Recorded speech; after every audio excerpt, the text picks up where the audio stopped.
Hey everyone, Ashley May, Mike Beer here, taking a look at the Wednesday race of the day. I have to go to Shelbyville, Indiana. It's at Horseshoe Indy, race number 3. Really nice two-turn event. Mile and a 16th here for the older horses, allowance, optional claiming. And Mike, when we look at this field, it is only 7, but some interesting horses show up here. Gunoe here for Paulo Lobo, as well as Transect for Will Walden. Horses that maybe in the past have shown glimpses of talent, as well as Midnight West, who we can't forget was a runner-up behind Bishop's Bay 2 starts back.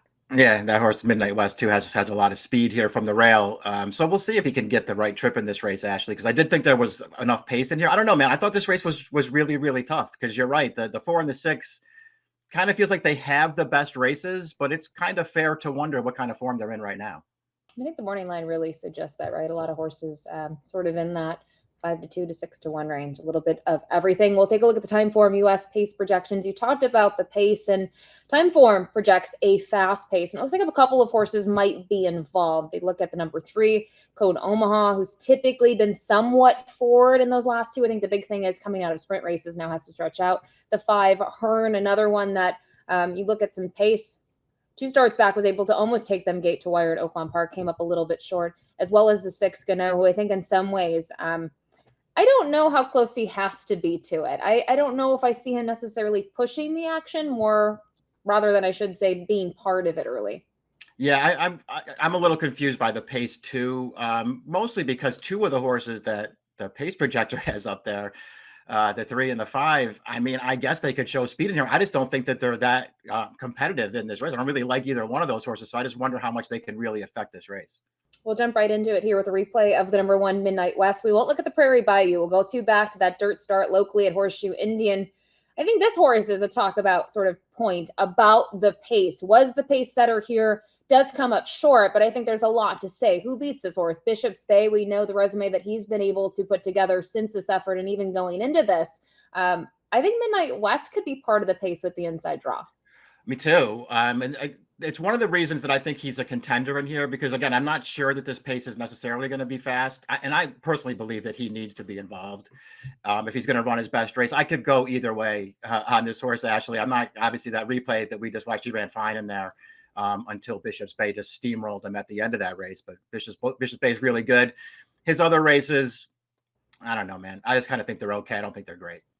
I think for me, it's his dirt races local at Horseshoe Indy. I mean, that's his best figures, right? The 90s, the 89, even some of the other 80s that he's run. And you look at some of the horses that were behind him, Woodcourt, who's gone on to do some okay things, Tiwanaku as well. Makes me wonder if just getting back onto the dirt, he could, be ready to roll. The other question is the layoff with the number 1 Midnight West. The 2 King Ice comes in here fresh off a win, and it's not really that fresh, though. Last time out was all the way back in August. We'll take a look at that performance. Another one that was locally at Horseshoe Indy, and I like the trip that he got in here. Sure, it wasn't a big field. It was 5 horses, Mike, but at least he was able to sit mid-pack early and mow them down, and I think he's just much the best here.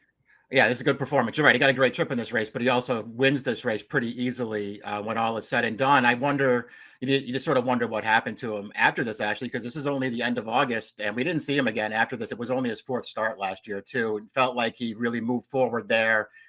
And, maybe, could have got another race or 2 into him, but we didn't see him again after that. So I think that's an issue for him. He has run well off of layoffs in the past. So maybe he comes back fresh in this spot and he's really dangerous. I like him. I just don't love him. And I just kind of want to wait and see what kind of price he is.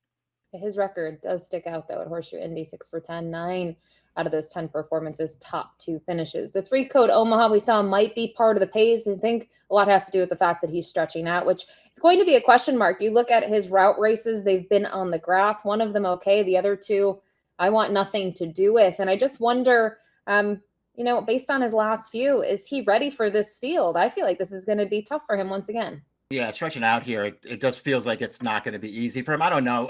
This is the kind of horse who I really spent probably too much time trying to talk myself into him, just because it's kind of a wide open race to me. And I just wonder if he's not a little bit better than he looks on paper. I know that they, went to synthetic with him over the winter, and he ran fine on that surface, but he seemed like he was getting better on dirt before that. And now he's back to dirt again. I don't know. Ultimately, I couldn't get there because his last 2 races are terrible. I didn't trust him stretching out. The 4 Transect now just making that second start since transferring to the barn of Will Walden. You can see now listed as a gelding, blinkers off. Obviously, the Cherokee Mile last time out, just deeper waters.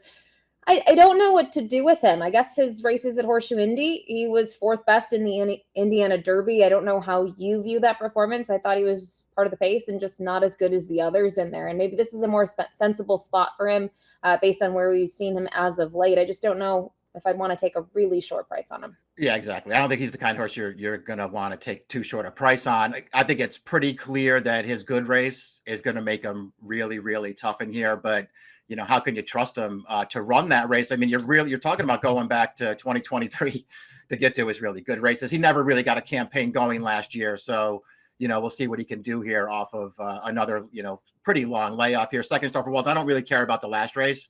I know he's better than that, and this is obviously a much better spot for him. The 5 Hearn, 0 for 6 so far this year and just 1 for 7 back in 2024. Time form projects him being part of the pace, and I guess that's based on the race 2 back. I don't think he wants to be far off of it, Mike, based on those last couple of efforts, but I don't know really how quick he is. I don't think he is necessarily a speed horse. I just think looking at some of the fractions, when they go 24 and 48, I think he can keep up. When they're going closer to 47, he'll be, 2 lengths off of it? Yeah, I agree. And another one of the horse wide, not sure that I agree with the pace projector predicting a fast pace for this race because I don't see him as a speed either. I mean, he's got some faster races if you go way back in his PPs that suggested he could make the lead in here. I don't know. Listen, he's won 6 times. It's not easy to win races. This horse has won 6 times. He's a pretty nice horse. I just don't like his current form. I don't like him in this spot. The 6 Gunoe, 5-2 on the morning line for Paulo Lobo. He's been at that first level allowance at Oaklawn Park in those last 3. And you can see he had some time off between the most recent race and the effort 2 back. Neither of them all that good. He was actually favored in the mile event back in January. He had the 2.5 months off. He took some money. Kind of looking at the group that he faced, I think it's a respectable group. I don't know if they're necessarily going to be high quality stakes horses, but they're going to be tough allowance or allowance optional claiming types. And just concerned that in those last 2, he hasn't been able to make any sort of a late impact. Where at least 3 and 4 back, he was trying to kind of stick around for a piece. Yeah, exactly. The race 2 back was really bad, and they did give him a couple months off after that. So maybe something happened there, but it's not like he ran that much better last time. I don't know what you thought of that performance, Ashley. I thought he was in a pretty good spot for most of that trip, and to me, he just never looked like he was going to win. I don't know. I don't like his performance. Another horse, he's the favorite on the morning line. I don't think he's in great form right now. I know that. His last 2 starts over this track are really good performances. They're both wins with 91 buyers. So maybe that'll be all it takes, but you're going to be asked to take a short price on this horse. And I think that's part of it. You mentioned getting back to Horseshoe Indy. And if they go slow and he's towards the front, I think when you look at the race 3 back, that's exactly what happened. 24 and 2, 49 to the half. If it's pedestrian like fractions and he's towards the front, he could stick around, but likely a short price. And then the 7, Archie the Giza, going to round out the field here. Never raced yet at Horseshoe Indy and hasn't had a ton of luck at these distances. He's tough for me to endorse. I guess when you go back 3 back, he obviously faced a decent group, but I don't really love his last 2. I don't know how you really assess them. He just really hasn't been much of a factor. Yeah, they're not good. Even the race 3 starts back, and I know it was a stakes race at Oaklawn, and it was going, a mile and an eighth, but it's not like he ran great in there either, although he was involved on the pace. I don't know. I mean, I don't think he's impossible in here, and he's probably going to be an okay price. So I'm not going to sit here and knock him too much. When all was said and done, I didn't want to bet this horse.